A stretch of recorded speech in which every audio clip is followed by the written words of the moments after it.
tell us a little about your portfolio. Why so few names? Obviously there has been some rumors of the performance up 6% for the first quarter. I know you can't say that's accurate or not accurate. With most of your portfolio up double digits, one down double digits, which we'll talk about.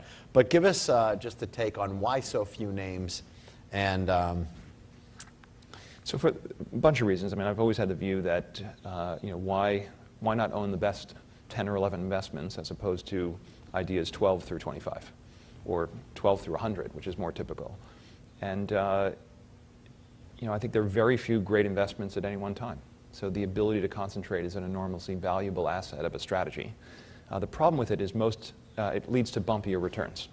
And it leads to more attention on mistakes or things that aren't going well. I don't know a portfolio manager that doesn't have a stock that's down in his portfolio, right? But you don't read articles about, we're getting an awful lot of attention for a pretty high profile situation that's struggling. But I think there's, it depends on what your business model is. But if you want to make high rates of return over a long period of time, it's hard to do that being very diversified. I mean, if you look through the Forbes 400, wealthiest people in the world, most of them made their fortune in one business or a portfolio of 2 businesses. Very few made it in a portfolio of 100. So it's that, and the other benefit, it allows you to run a much simpler investment firm. We have an 8-person investment team. If we had 30 names, we couldn't manage that portfolio the way we do with a small team. By having a small team, you can hire better talent.